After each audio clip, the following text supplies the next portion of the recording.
MovieWeb.com.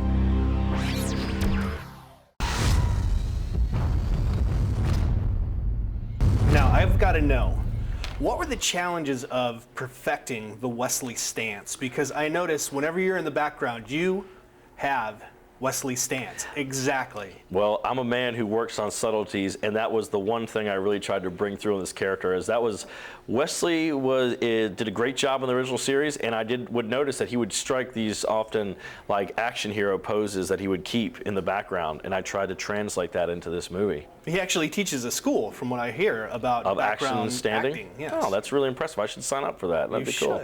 Now, why didn't you go with just the word Danny, the name Danny, like he for does this? Wesley? I should have done that. Yeah, that would have been smart. Being that there's like 10 other dudes named Danny McBride. Yeah, maybe I will just do that. I'm just Danny. Kind of go down his path. Yeah.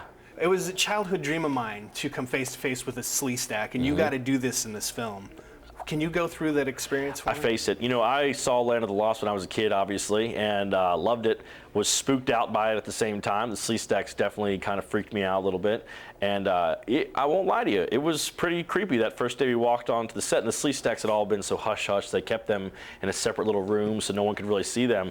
And the first time they kind of came out, that was like one of the first chances I'd ever really seen what the Sleestacks were looking like in person.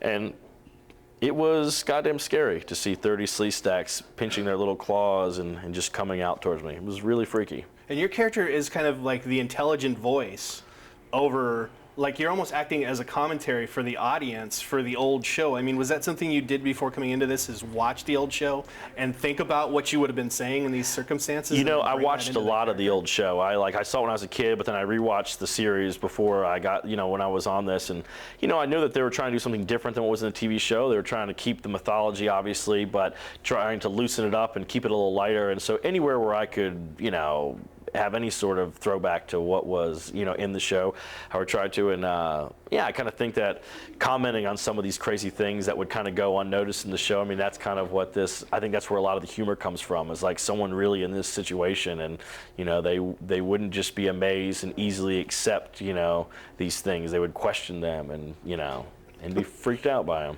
Will on the TV show was the sex symbol. Yeah. And you kind of bring that in there. I'm working for it hard. Obviously, I lost like a shitload of weight for it, I fucking buffed up, Now, I want to know why the decision not to go all the way down to the navel with your shirt. Well, the costume was actually inspired by Chuck Norris in Invasion USA.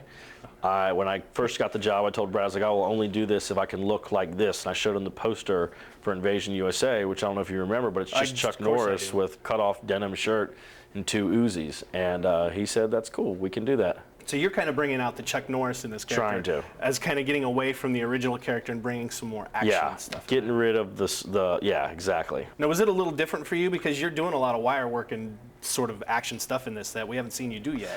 It was a little different. There was a tragedy halfway through the set. There's the scene where we get ripped up by the vines.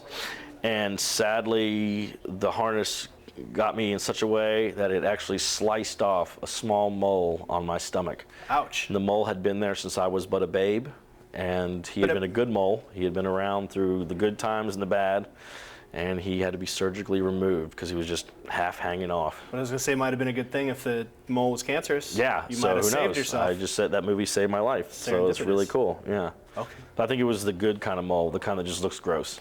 Yeah. And it's gone now. Yeah, it's not here anymore. You ever get tired of being wrong? I do. I really do. We don't get fooled again. Don't get fooled again. I wanted to do that since I first met you. You mean we could have been doing this the whole time?